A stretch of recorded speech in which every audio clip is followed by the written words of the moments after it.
నశించిన దానిని వెదకి రక్షించుటకు మనుష్య కుమారుడు వచ్చెను.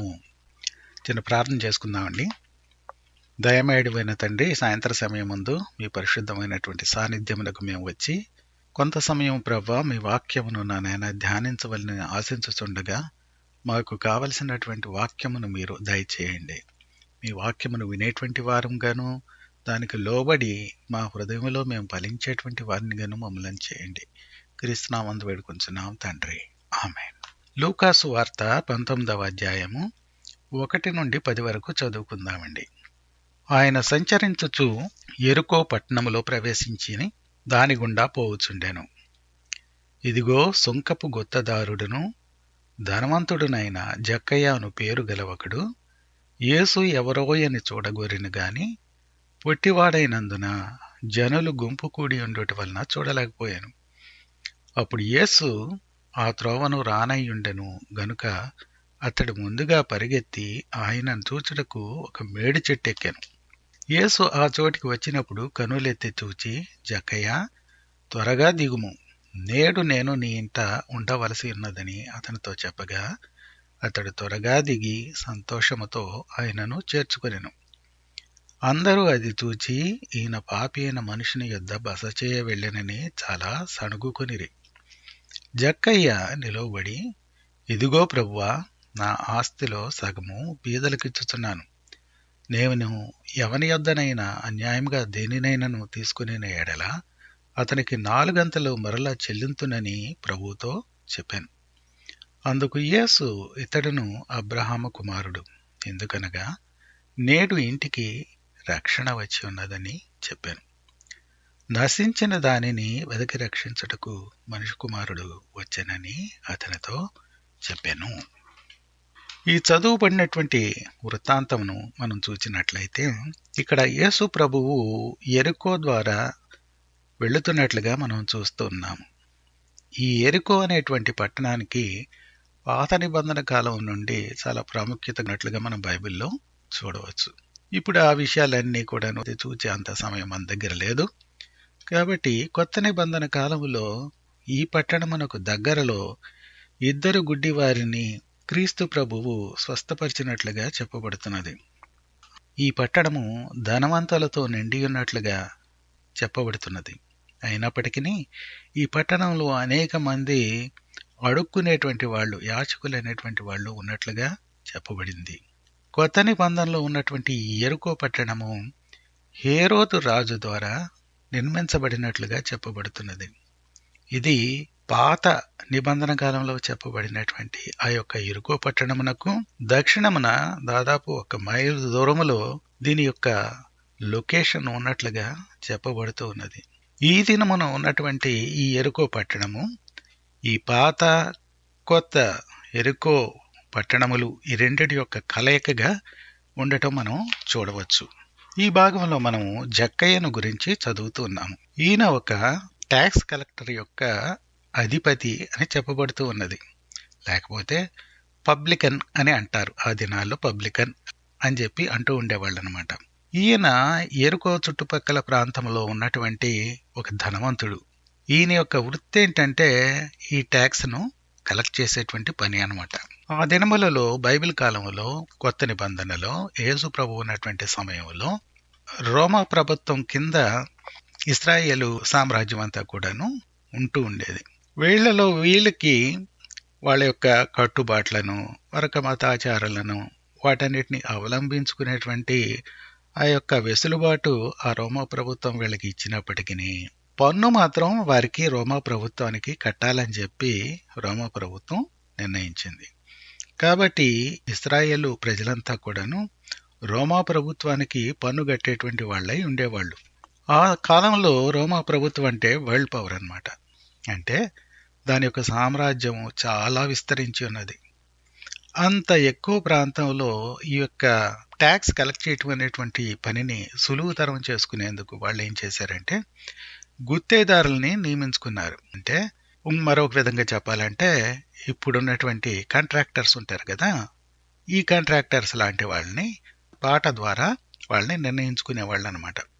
అంటే పాట పెట్టి, వేలం పాట పెట్టి ఎవరు ఎక్కువ ఇస్తామంటే వాళ్ళని గుత్తేదారులుగా నియమించుకుంటూ ఉండేవాళ్ళు.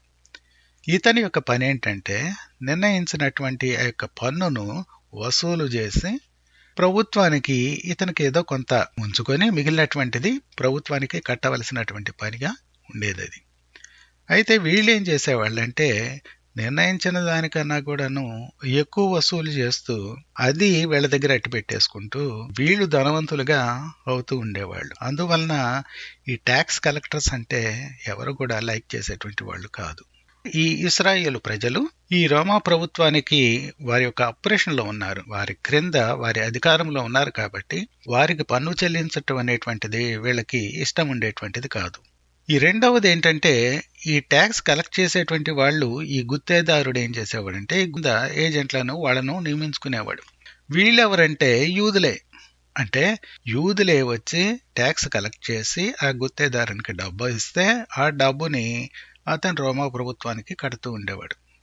కాబట్టి ఈ యూదులే తమ యొక్క సహోదరుల యొద్ద ట్యాక్స్ కలెక్ట్ చేయడానికి వచ్చి వారు వీళ్ళ దగ్గర ట్యాక్స్ కలెక్ట్ చేస్తూ ఈ యొక్క అప్రెస్ చేసినటువంటి యొక్క ప్రభుత్వానికి ట్యాక్స్ కట్టే విషయంలో సహకరించటం అనేటువంటిది, వారి పక్షంగా పనిచేయటం అనేటువంటిది మామూలుగా ఉన్నటువంటి పబ్లిక్కి వీళ్ళకి ఇష్టం ఉండేది కాదు. అందువలన ఈ ట్యాక్స్ కలెక్ట్ చేయడానికి వచ్చినటువంటి ప్రజల్ని వీళ్ళు జనరల్ పబ్లిక్ అనేటువంటి వాళ్ళు ఇష్టపడేవారు కాదు. తర్వాత ఏంటంటే వీరు వారికి నిర్ణయించబడినటువంటి దానికన్నా కూడాను ఎక్కువ వసూలు చేస్తూ ఆ ఎక్కువ వసూలు చేసినటువంటి దాన్ని వీళ్ళ జోబుల్లోకి పంపిస్తూ వీళ్ళు ధనవంతులుగా అవుతూ ఉండేవాళ్ళు. కాబట్టి వీరిని ఎవరు ఇష్టపడేటువంటి వారు కారు. చదువుపడినటువంటి భాగంలో ఈ జక్కయ్య అంటే ఈ ట్యాక్స్ కలెక్టర్స్ మీద పనిచేసేటువంటి హెడ్, ఈయన యేసు ప్రభువును చూడాలని అనుకున్నట్లుగా మనం చూస్తూ ఉన్నాము. ఒకవేళ ఆయనను గురించి విని ఉంటాడు. ఆయన చేసేటువంటి సూచక క్రియలు, ఆయన చేస్తున్నటువంటి మహత్కార్యములు, వీటన్నిటిని గురించి విని ఆయనను ఒక్కసారైనా కనీసం చూడాలని ఆశపడ్డాడు. అయితే ఆయన పొట్టివాడైపోయాడు. ఒకవేళ చూద్దామని వీధిలో వస్తున్నప్పటికీ చూద్దామని వెళితే అక్కడ ఆయన చుట్టూ కూడాను జనసమూహం గుమ్మికూడి ఉండేవాళ్ళు.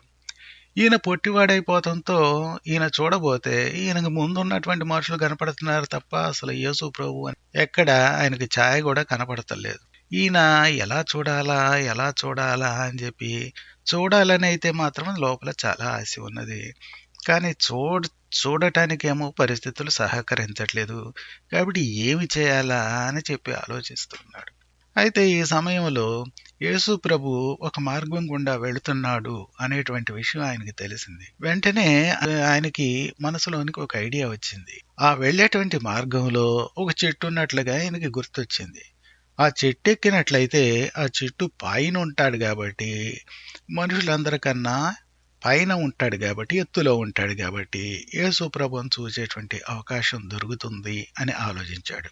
వెంటనే ఏం చేశాడంటే ఆ వీధిలోకి పరిగెత్తి ఈ ట్యాక్స్ కలెక్టర్ అనేటువంటి విషయాన్ని పక్కన పెట్టేసేసి చెట్టు ఎక్కటం మొదలుపెట్టాడు. చెట్టు ఎక్కేసి ఓ పక్కన ఎక్కడి నుంచి అయితే కొమ్మలు అవి అడ్డు రాకుండా యేసు ప్రభు కనపడగలడు అలాంటి పొజిషన్లో కూర్చొని చూస్తూ ఉన్నాడనమాట. ఈయన యొక్క ఆశ అంతా కూడా ఏంటంటే కేవలము యేసు ప్రభువును దూరం నుండి పైనుండి చూడవలెను అనేటువంటి ఆశ. ఆయన దగ్గరకు ఎప్పుడైనా వెళ్ళగలడని, ఆయనను కళ్ళారా చూడటం తప్ప ఆయనతో మాట్లాడగలడని ఎప్పుడు కూడాను ఆయన ఆశించి ఉండలేదు. 1976లోనో 77లోనో ఇందిరాగాంధీ ఒకసారి బందరు వచ్చింది. బందరు వచ్చినప్పుడు ఆమెకి పోలీస్ గ్రౌండ్లో ఏం చేశారంటే ఒక మీటింగ్ లాంటిది ఒకటి ఏర్పాటు చేశారు డే టైము. ఇక ఆ సమయంలో మన నోబెల్ కాలేజీలో ఉన్నటువంటి లెక్చరర్స్లో కొంతమంది ఆమె ఇక ఎంత అభిమానం అంటే ఈ మాటల్లో చెప్పలేం. అలాంటి వాళ్ళు చాలా మంది ఉంటూ ఉండేవాళ్ళు ఆ టైంలో. వారంతా కూడాను గ్రౌండ్లో చేరారు. చాలా మంది జనం, వేల మంది జనం వచ్చారు. ఇప్పుడు ఇక రాబోతున్నది ఆవిడ అని చెప్పారు. ఇంతలోకి అందరూ ఏం చేశారంటే ఆ మెయిన్ రోడ్డు వైపుకి కొంచెం వెళ్ళి అటు చూస్తా ఉన్నారు. ఇంతలోకి ఆమె జీపు వీళ్ళని దాటి వెళ్ళిపోయింది. దానితోటి వీళ్ళందరూ కూడాను, ఈ లెక్చరర్స్ అంతా కూడాను, అప్పటి వరకు లెక్చరర్స్ మామూలుగా హుందాగా బిహేవ్ చేసేవాళ్ళు సహితం అక్కడ నుండి ఎప్పుడైతే ఆమె జీపులో దాటి వెళ్ళిపోయిందో వీళ్ళని ఆమె పోడియం వద్దకి, ఆమె ఎక్కడికైతే వేదిక దగ్గరకు వచ్చి ప్రసంగించబోతుందో దానికి దగ్గరలో ఉండేందుకు అక్కడి నుంచి పరుగులు మొదలుపెట్టారు. ఇక ఆ సమయంలో వాళ్ళు మాస్టర్లని ఎవడన్నా చూస్తే ఆ తర్వాత క్లాస్ రూమ్లో వేలు పెడతారని ఇలాంటివన్నీ పక్కన పెట్టేసి ఆమె మీద ఉన్న అభిమానంతో పోడియం వైపుకి అదే విధంగా పరుగులు పెడతాం మొదలుపెట్టారు. ఇది చూసినప్పుడు మేమంతా కుర్రోళ్ళమే, మేము అప్పటికి ఇంకా కాలేజ్ స్టూడెంట్స్ కన్నాం. ఇవన్నీ చూసి వీళ్ళని చూసి నవ్వుకోవటం మొదలుపెట్టాం. ఇప్పుడు జక్కయ్య చేసినటువంటి పని కూడాను సేమ్ అదే విధంగా ఉన్నది. ఇక్కడ జక్కయ్యను మనం గమనించినప్పుడు ఆయనకు జెన్యుయిన్ డిజైర్ ఉన్నట్లుగా మనకి కనపడుతున్నది. అంతేకాదు ఈ డిజైర్తో ఆగిపోలేదు. It was followed by his actions. అంటే దానికి క్రియల ద్వారా, దానికి సంబంధించినటువంటి క్రియలు ప్రత్యక్షంగా చూపబడుతూ ఉన్నాయి, వాటిని అనుసరిస్తూ ఉన్నాయి, ఆ డిజైర్ను అనుసరిస్తూ ప్రత్యక్షంగా కనబడేలా ఉన్నాయి.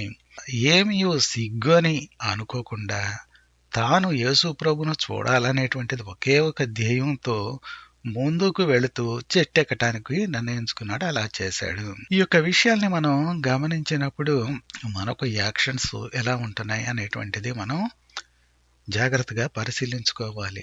నీ హృదయంలో యేసు ప్రభును చూడాలనేటువంటి ఆ జెన్యున్ డిజైర్ అయినటువంటిది ఉన్నదా, లేకపోతే ఏదో చూస్తే చూస్తాను లేకపోతే లేదులే అనేటువంటి ఉద్దేశంతో చర్చికి వెళ్ళేటువంటి వాడివై ఉన్నావా? నీ యొక్క జీవితంలో ఆయనను వెతికి కనుక్కోవాలనేటువంటి ఉద్దేశంతో ప్రార్థించేవాడివై ఉన్నావా?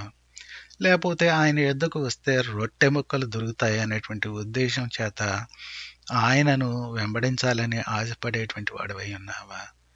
నీకు గనుక నీ యొక్క హృదయంలో జెన్యున్ డిజైర్ ఉన్నట్లయితే ప్రభువు నీ యొక్క కోరికను తప్పనిసరిగా తీర్చగలడు. అయితే that should be followed by your actions. అంటే ఆ యొక్క డిజైర్ నాలో చాలా ఉందండి అని చెప్తే కాదు, దానికి సంబంధించినటువంటి యాక్షన్స్ కూడా నీలో కనబడుతూ ఉండాలి. అలాంటప్పుడు దేవుడు నీ కోరికను తప్పనిసరిగా తీర్చగలడు. తర్వాత యేసు ప్రభు యొద్దకు వచ్చినప్పుడు మనము ఎవరము, మన స్థాయి ఏంటి, ఇలాంటి లోక సంబంధమైనటువంటివన్నీ కూడా పక్కన పెట్టేసి నువ్వు ఎవరవు ఏంటి అనేటువంటిది కాదు అక్కడ కావలసినది. నీ యొక్క ముఖ్యమైన ఉద్దేశం ఏంటంటే యేసు ప్రభును కళ్ళారా చూచి ఆయన యొక్క మహిమను చూచి తరించాలనేటువంటిది మాత్రమే నీ యొక్క ఉద్దేశం అయి ఉండాలి. ఆ genuine desire followed by your actions ఉండి సిగ్గును ఇలాంటి వాటిని నువ్వు పట్టించుకోకుండా మనుషులు ఏమనుకుంటారో అనేటువంటి ఆ యొక్క విషయాన్ని కూడా పక్కన పెట్టేసి నీవు గనుక ఆయనను వెంబడించాలని, ఆయనను చూడాలని కోరినట్లయితే తప్పనిసరిగా దేవుడు నీ యొక్క కోరికను తీర్చగలడు. ఇక యేసు ప్రభు ఎప్పుడైతే నడుస్తూ ఆ చెట్టు కింద నుండి ఆ మార్గము ఉన్నట్లున్నది, ఎప్పుడైతే ఆ దగ్గరకు వచ్చినాడో అప్పుడు ఏం చేశాడంటే యేసు ప్రభు నిలిచిపోయాడు. ఈ స్టాప్డ్. ఆ తర్వాత పైకి చూచాడంటే ఈ మార్గం ఆ చెట్టు కింద పక్క నుంచి వెళుతున్నది అనమాట. పైకి చూచినప్పుడు ఆ పైన జక్కయ్య కూర్చొని ఉన్నాడు. ఈ జక్కయ్యను పేరుతో పిలిచాడు. అతను బెత్తరపోయాడు. జక్కయ్య ఎప్పుడూ యేసుప్రభును ముందు కలిసినటువంటి వాడు కాడు, ఆయనను చూసినటువంటి వాడు కూడా కాడు.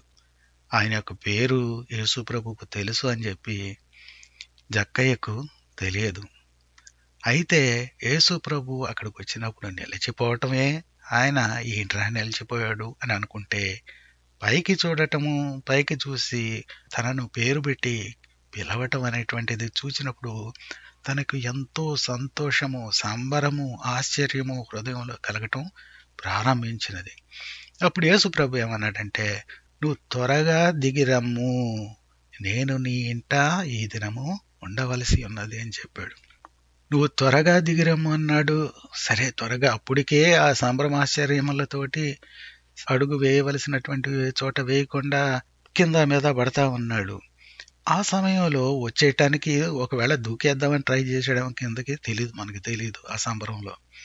అయితే అక్కడ యేసు ప్రభు చెప్పినటువంటి మరి ఒక మాట ఉన్నది. ఆయన ఏమన్నాడంటే, నేను ఈ దినమందు నీ ఇంట ఉండవలసి ఉన్నది అని చెప్పేటప్పటికి అసలు ఈ జక్కయ్యకి ఏమైపోయాడో అసలు ఏమీ తెలియలేదు.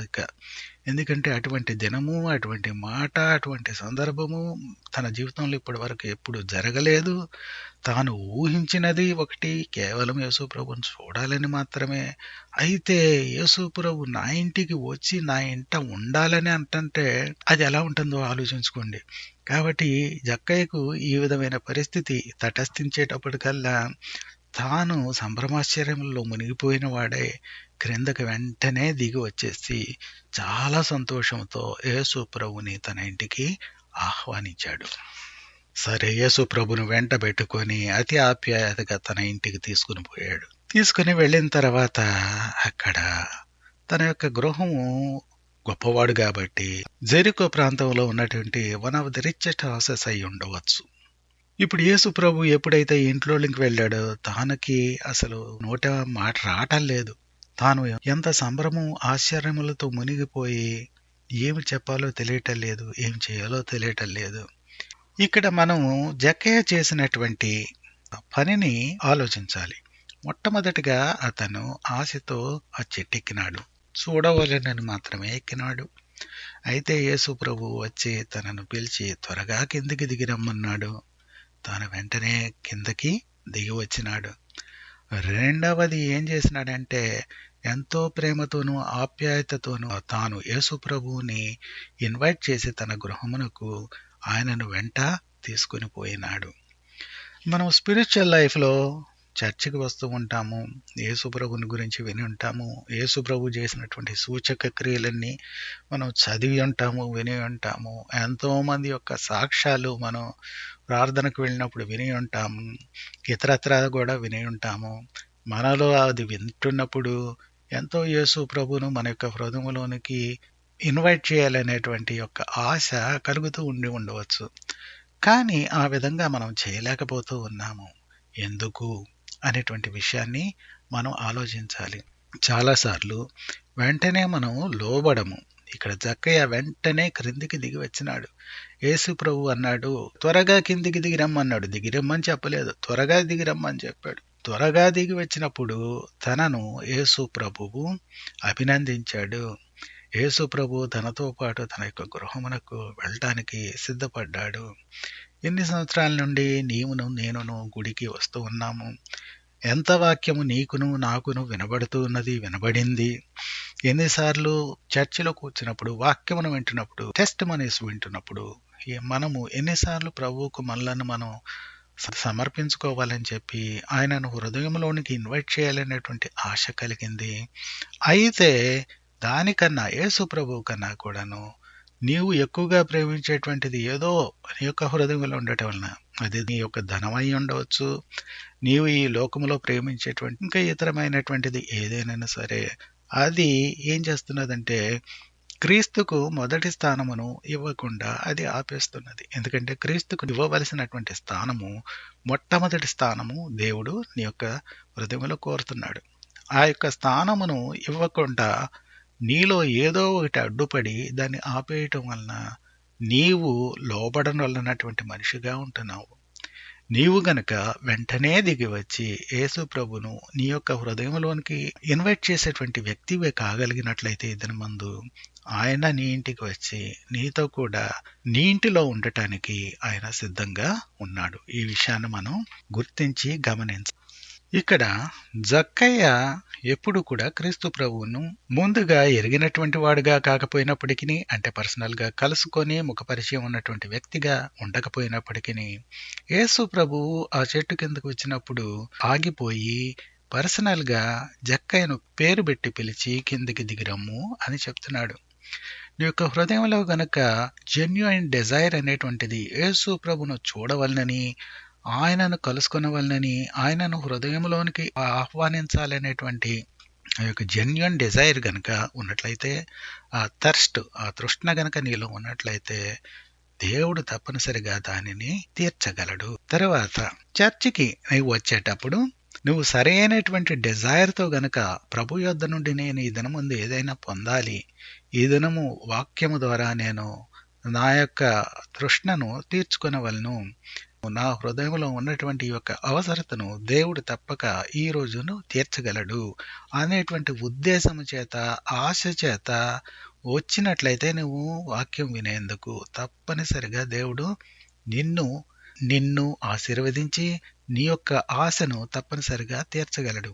అంటే ఆ దినమందు చెప్పేటువంటి వాక్యములో ఏదో ఒక పోర్షన్ ద్వారా నీతో డైరెక్ట్ గా మాట్లాడినట్టుగా, ప్రభువు మాట్లాడినట్టుగా నీ యొక్క హృదయంలో నువ్వు గ్రహించగలుగుతావు.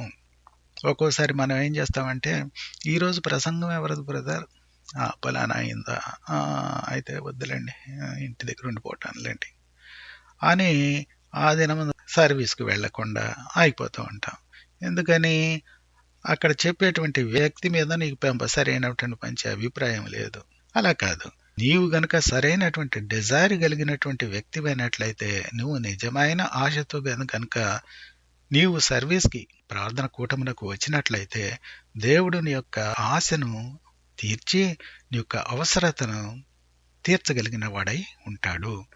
ఇది నేను చాలాసార్లు చూశాను నా యొక్క పర్సనల్ లైఫ్లో. నేను పెద్దగా ఏదో రొటీన్లో చర్చికి వెళ్ళిపోతున్నప్పుడు అప్పుడు విన్నటువంటి వాక్యానికిను నా హృదయంలో తృష్ణ కలిగి వాక్యమును వినాలని ఆ దినమందు నేను ఏదో ఒక భారము నిమిత్తమై ప్రార్థన చేసుకుని, దేవుడు ఈ దినమందు వాక్యం ద్వారా నాతో మాట్లాడాలి, నాకు కావలసినటువంటి దారి చూపాలి అనేటువంటి ఆ యొక్క జెన్యూన్ డిజైర్తో నేను చర్చ్ సర్వీస్కు వెళ్ళినప్పుడు, ఆ దినమందు తప్పనిసరిగా అక్కడ చెప్పేటువంటి వారు ఎవరైనా కావచ్చు, పెద్దవారు కావచ్చు, చిన్నవారు కావచ్చు, అతి చిన్నవారు కావచ్చు, వారి ద్వారా, వారి యొక్క వార్త ద్వారా నీకు కావలసినటువంటి సందేశాన్ని దేవుడు నీకు అనుగ్రహిస్తూ ఉంటాడు. ఒక్కొక్కసారి ఈ యొక్క సందేశము కేవలం ప్రసంగించేటువంటి వారి ద్వారా మాత్రమే కాకుండా, నీవు ఇతరులతో మాట్లాడుతున్నప్పుడు ఇతర సహోదరులతో నీవు నీ యొక్క భారాల్ని పంచుకుంటూ, నీవు గనుక నిజమైన ఆశ కలిగి ఉన్నట్లయితే వారి ద్వారా దేవుడు నీకు కావలసినటువంటి సహాయాన్ని చేస్తూ ఉంటాడు. చాలా ఆశ్చర్యంగా ఉంటుంది. కొన్నిసార్లు ఇక్కడ మేము ఉన్నటువంటి యొక్క పెద్ద పట్టణంలో ఓ పెద్ద కాలేజ్ ఉన్నది. ఆ కాలేజీలో మేము ఏం చేస్తూ ఉంటామంటే, వారానికి ఒకసారి 2 సార్లు వెళుతూ అక్కడ ఒక టేబుల్ పెట్టుకొని, ఆ టేబుల్ మీద ఈ Christian literature, Bibles, new testaments, ఇంకా ఇతర ట్రాక్ట్స్ ఇవన్నీ కూడా పెట్టుకొని అక్కడ మేము ఓ పక్కన కూర్చుంటాం. మమ్మల్ని దాటిపోయేటువంటి స్టూడెంట్స్ కానివ్వండి, ఇక ఫ్యాకల్టీ కానివ్వండి, వీళ్ళందరూ కూడా చాలామంది మమ్మల్ని, మా టేబుల్ని దాటిపోతూ ఉంటారు.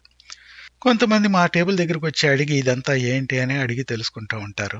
కొంతమంది ఏంటంటే వ్యతిరేకమైనటువంటి స్వభావంతో వచ్చి ప్రశ్నలు అడగాలని వచ్చే వాళ్ళు ఉంటారు. కొంతమంది మిడిల్ ఈస్టర్న్ కంట్రీస్ నుండి వస్తుంటారు.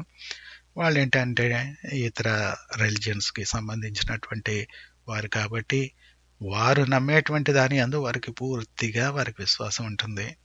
కాబట్టి వాళ్ళు ఇక్కడికి వచ్చి ఏంటంటే వారికి ఏదో ఉన్నటువంటి ప్రశ్నల్ని మా దగ్గరకు వచ్చి అడిగి, మీదంతా తప్పు అని చెప్పేందుకు చూద్దామని ప్రయత్నిస్తూ ఉంటారు వాళ్ళు వచ్చి. సరే, ప్రతి ఒక్కరిని మేము ప్రేమిస్తూ ఉంటాము. అక్కడికి వచ్చేటువంటి వాళ్ళకి మాకు తెలిసినంత వరకు మేము సమాధానాలు చెప్తూ ఉంటాము. వాళ్ళకి ఏదైనా లిటరేచర్ కావాల్సినట్లయితే అక్కడ ఉన్నటువంటి బైబిల్స్ కానీ ఏవైనా సరే వాళ్ళు ఫ్రీగా తీసుకుని వెళ్ళవచ్చు. వారి నిమిత్తం అక్కడ కూర్చుంటూ ఉంటాం. ఈ సమయంలో నాతో పాటు ఒకళ్ళిద్దరు సహోదరులు ఈ యొక్క పనిలో వాళ్ళకి నేను సహాయపడుతూ ఉండేవాడిని. ఆ సహోదరులు కొంతమంది అంటే ఇప్పుడు నాకున్నటువంటి ఎక్స్పోజర్, పుట్టినప్పుడు దగ్గర నుండి నాకున్నటువంటి ఎక్స్పోజర్ ఉన్నటువంటి వారు కాదు.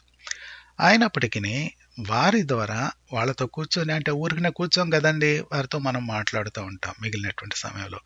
ఈ మాట్లాడుతున్నప్పుడు ఈ డిస్కషన్లో, ఈ మాటల్లో ఏమవుతుందంటే వారి ద్వారా వారిలో ఒక అతనైతే బాగా తక్కువ, జస్ట్ అప్పుడే కన్వర్ట్ అయినటువంటి వాడు. అయితే అతనితో నేను మాట్లాడుతూ ఉండేటప్పుడు చాలా చిన్నవాడైనప్పటికీ అతని యొక్క మాటల నుండి నాకు అవసరమైనటువంటి విషయాల్ని కొన్నిటిని అతని ద్వారా నేను వింటూ ఉండేవాడిని. నేను చాలా ఆశ్చర్యపడుతూ ఉండేవాడిని. దేవుడు చిన్న పెద్ద మనిషి, జంతువ ఇలాంటి వాటిని చూచేటువంటి వాడు కాదు. విశ్వములోని ప్రతి ఒక్క జంతువునైనా సరే, మనిషినైనా సరే, మరి ఏదైనా సరే ఆయన వాడుకొని తన చిత్తమును నెరవేర్చు నిమిత్తమై, తన పనిని పూర్తి చేయ నిమిత్తమై ఆయన వాడుకొనగలిగినటువంటి దేవుడై ఉన్నాడు. మనము చిన్న పెద్ద ఇంకోటి చూడకుండా నీకు అవసరం ఉన్నది దేవుడు ఎవరి ద్వారానో అది నీకు అందజేయాలి, అది నీకు ఎవరి ద్వారానైనా అందజేస్తాడు అనేటువంటి ఉద్దేశంతో దేవుని నువ్వు వెతికినట్లయితే తప్పనిసరిగా నీకు ఆ యొక్క దీవెన లభిస్తుంది, నీ యొక్క అవసరత తీరుతుంది. ఈ సమయంలో జక్కయ్య నిలబడి ఏమన్నాడంటే, తనకు వెంటనే తనకున్నటువంటి ఆ రియలైజేషన్తో పశ్చాత్తాపడుతూ తనేమని చెప్పాడంటే, నాకున్నటువంటి ఆస్తిలో సగాన్ని పేదలకు ఇచ్చేస్తాను. ఎవరి యొద్ద నేనేమైనా అన్యాయంగా తీసుకున్నట్లయితే 4 రెట్లు దానికి చెల్లిస్తాను అని ప్రభువు ముందే చెప్తూ తన పాపములు క్షమించబడవలననేటువంటి ఉద్దేశం చేత ప్రభువుకు తెలియజేస్తూ ఉన్నాడు. దేవా, నేను ఈ విధంగా చేయబోతున్నాను, నాకు తప్పిదములను క్షమించుము అనేటువంటి రీతిలో తన యొక్క వాక్యమును తెలియజేస్తూ ఉన్నాడు. ఏమని? సగము ఆస్తిని పేదలకు ఇచ్చేస్తాను, ఎవరి దగ్గరైనా సరే నేను అన్యాయంగా దేన్నైనా తీసుకున్నట్లయితే దానికి 4 రెట్లు చెల్లిస్తాను అని చెప్తూ ఉన్నాడు. ఇక్కడ మనం చూసినట్లయితే ఈ జక్కయ్య యొక్క immediate realisation followed by his genuine actions అన్నమాట. ఇది ఇమ్మీడియట్గా జరుగుతున్నట్లుగా మనం చూస్తున్నాం.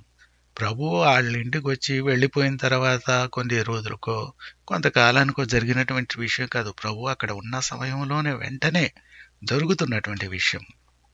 జక్కయ్యకున్నటువంటి ఈ యొక్క రియలైజేషన్ కరెక్ట్ రియలైజేషన్ అని మనం చెప్పుకోవచ్చు.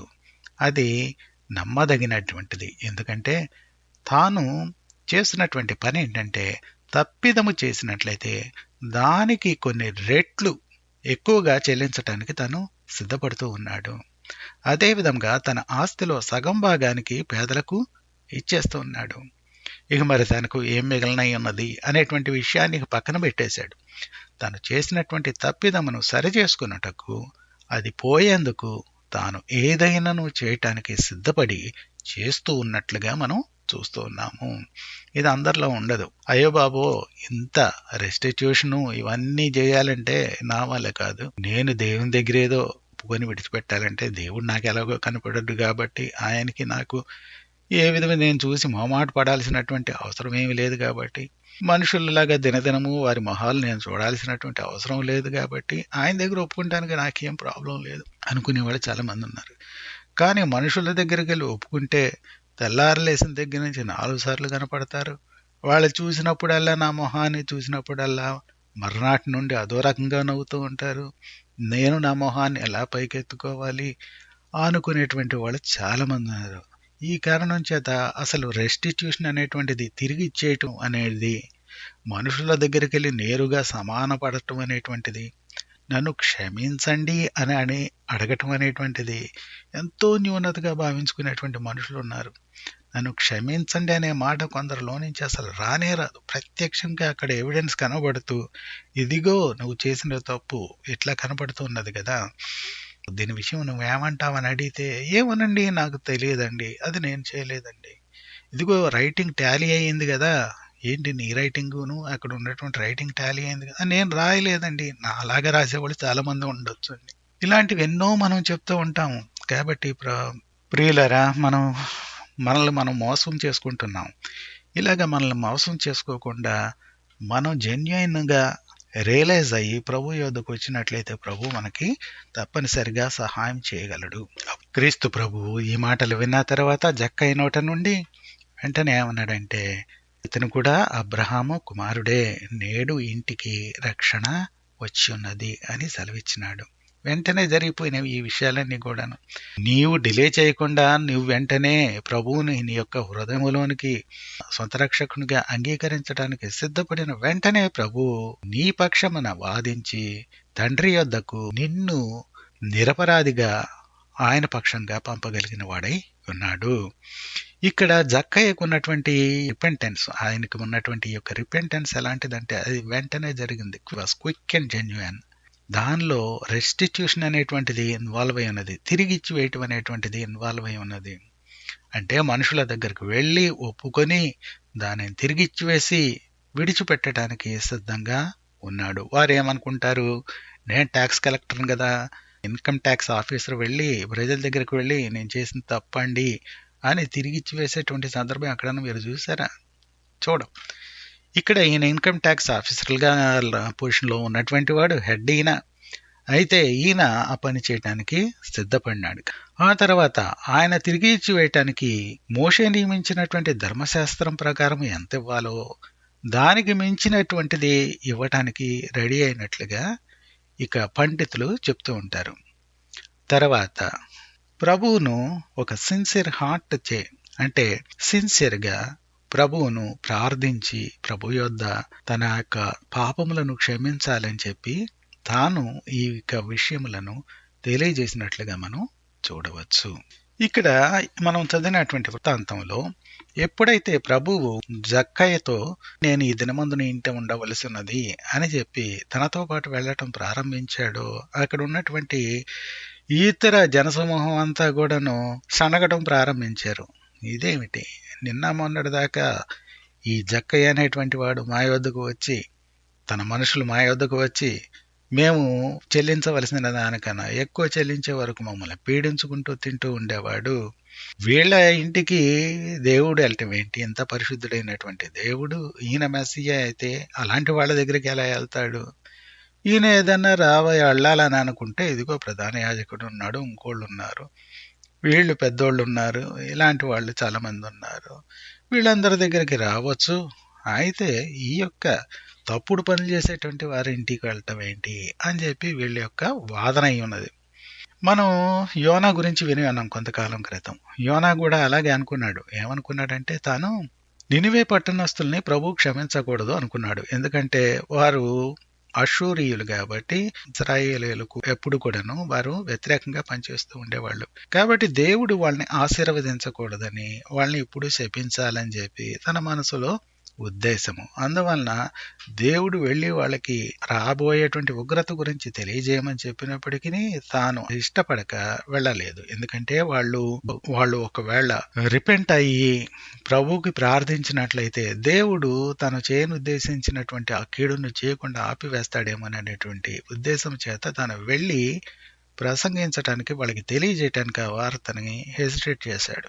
అదే విధంగా చాలాసార్లు మనం ఏమనుకుంటామంటే దేవుడు మనం ఎంతో కాలం నుండి గుడికి వస్తున్నాము, చాలా కాలం నుండి విశ్వాసులం కాబట్టి మనల్ని ఆశీర్వదించాలి, పక్కన ఉన్నటువంటి వాళ్ళందరినీ కూడాను ఆయన ఆశీర్వదించకూడదు, వాళ్ళని శపించాలి. ఇదిగో మా ఇంటి పక్కన ఉన్నటువంటి ఆయన నిన్ను లంచాలు తీసుకుంటాడు, లేకపోతే ఇంకో విధంగా చేస్తాడు, తప్పుడు పనులు చేస్తాడు, తప్పుడు డిక్లరేషన్స్ ఇస్తాడు, ఇలా కాబట్టి వారిని ఎప్పుడు కూడా దేవుడు ఆశీర్వదించకుండా వాళ్ళని తొక్కిపెట్టేయాలని చెప్పి మనం ఆలోచిస్తూ ఉంటాం. ఇక్కడ ప్రాబ్లం ఏంటంటే నీలో ఉంది. నీవు సరైనటువంటి స్థితిలో ఉన్నట్లయితే అందరినీ ప్రేమించేటువంటి వాడుగా ఉంటావు. దేవుడు తప్పిదమును శిక్షిస్తాడు, కానీ పాపి తన యొక్క తప్పిదమును తెలుసుకొని వచ్చి దాని నిమిత్తమై క్షమాపణ కోరినప్పుడు దానిని క్షమించి వారిని కూడా ఆశీర్వదించేటువంటి వాడై ఉన్నాడు. ఈ విషయాన్ని మనం మర్చిపోయి మనం స్వార్థపరులమయ్యి కేవలం నీవు ఆయన యందు నమ్మిక ఉంచినావు కాబట్టి నీవు ఆశీర్వదించబడాలని చెప్పి ఆలోచిస్తూ ఉంటావు. అంతేగాని ఏదో గొప్పవాడివని కాదు, నీవు కూడా అలాంటి వాడివి. అంతకన్నా కూడాను పక్కింటి వాళ్ళకన్నా లేకపోతే చుట్టుపక్కల ఉన్నటువంటి వాళ్ళకన్నా నువ్వేమైనా గొప్పవాడివి అయి ఉంటావా? ప్రభువుని తెలుసుకోకముందు అయి ఉండకపోవచ్చు. ఇప్పుడు మాత్రము నువ్వు ప్రతి ఒక్క విషయంలో ప్రభువు యొక్క చిత్తమనే ఎరిగి ముందుకు వెళ్ళేటువంటి వాడుగా ప్రతిదినము ఏ తప్పిదము చేయకుండా మాటలోనైనా తలంపులోనైనా ఉద్దేశంలో అయినా తప్పిదం చేయకుండా వెళ్ళేవాడివా? కాదు. ఆ విధంగా చూసినట్లయితే నువ్వు శిక్షార్హుడివే. కాబట్టి నీవు పక్కున్నటువంటి వాళ్ళు ఆశీర్వదించబడకూడదని, వాళ్ళు ఎప్పుడునూ తొక్కివేయబడాలని చెప్పేటువంటి అనుకునేటువంటి ఆ ఉద్దేశం సరైనటువంటిది కాదు. మనల్ని మనం పరీక్షించుకొని ఈ స్వార్థపూరితమైనటువంటి ఆలోచనల్ని పక్కన పెట్టేసేసి మనం ఏం చేయాలంటే మన చుట్టుపక్కల ఉన్నటువంటి వాళ్ళు, మన పొరుగు వారును వారి తప్పుదములను వారు ఒప్పుకొని విడిచిపెట్టాలని, వారు కూడా ఆశీర్వదించబడాలని మనం కోరుకోవటం అనేటువంటిది మంచిది. ఈ యొక్క జక్కయ్య యొక్క వృత్తాంతమును మనం చూసినప్పుడు జక్కయ్య చేసినటువంటి పనులు చాలా చాలా ఇంపార్టెంట్. అది మొట్టమొదటిది, తను క్విక్గా రెస్పాండ్ అయ్యాడు. తన యొక్క రెస్పాన్స్ జెన్యూన్ రెస్పాన్స్. ఆ తర్వాత తను పర్సనల్గా ప్రజల యొద్దకు వెళ్ళి అప్రోచ్ అయ్యి తన యొక్క తప్పిదములను ఒప్పుకొని రెస్టిట్యూషన్ తిరిగి ఇచ్చి వేయవలసినటువంటివి కొన్ని రెట్లు ఇచ్చి వేస్తానని చెప్పాడు.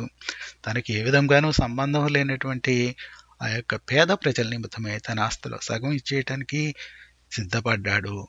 ఈ విధంగా తనని తాను సరిచేసుకుంటానికి, హృదయమును సరిచేసుకుంటానికి ఎప్పుడైతే సిద్ధపడ్డాడో దేవుడు వెంటనే రెస్పాండ్ అయ్యి తనను కూడా తన యొక్క కుటుంబంలో ఒక మెంబర్గా చేర్చుకున్నాడు.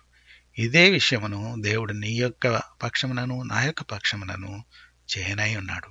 అయితే నీ యొక్క రెస్పాన్స్ ఇమ్మీడియట్గా ఉండాలి, జెన్యూయిన్గా ఉండాలి. అదే విధంగా దేవుడు ఏమి చెప్తే దాని ప్రకారము నీవు నడుచుకుంటానికి రెడీగా ఉండాలి. దేవుడు మనల్ని దీవించును గాక. చిన్న ప్రార్థన చేసుకుందామండి. దయామయుడమైన తండ్రి, ఈ సాయంత్ర సమయం ప్రభువా, మేము జక్క యొక్క జీవితంలో జరిగినటువంటి ఒక సంఘటనను చూచి ఉన్నాం తండ్రి. తను కేవలం నిన్ను చూడవలనని మాత్రమే ఆశించినాడు. అయితే ఆశ్చర్యరీతిగా తన పేరు పెట్టి పిలిచి క్రిందికి దిగిరమ్మని ప్రభువా, తన ఇంటికి కూడా నీవు వెళ్ళినప్పుడు తాను తన తప్పిదములన్నిటినీ తెలుసుకొని నీకు తనని తాను సమర్పించుకున్నట్టుకు ప్రభువా సిద్ధపడి ఉన్నాడు. వెంటనే ఆ విధంగా చేయుటకు సిద్ధపడి నీకు ప్రార్థించినప్పుడు తనను కూడా నీవు అంగీకరించి అబ్రహాము యొక్క కుటుంబంలోనికి నీవు చేర్చుకుని ఉన్నావు తండ్రి. ప్రభువా, మా యొక్క జీవితంలో కూడా మేము ఎల్లప్పుడూ నాయన నీకు త్వరగా రెస్పాండ్ అయ్యే వాళ్ళం గాను, జెన్యూన్గా ప్రభువా నాయన మేము నీ యొక్క సన్నిధిలోనికి వచ్చి వేషధారణ లేకుండా ప్రార్థించే వారం గాను, ప్రార్థించటం మాత్రమే గాక మా యొక్క క్రియల ద్వారా మా యొక్క భక్తిని నిరూపించే వారంగా ఉండగలుగున్నట్లుగా మాకు సహాయం చేయండి. క్రీస్తు నామమున వేడుకొంచున్నాం తండ్రి. ఆమేన్.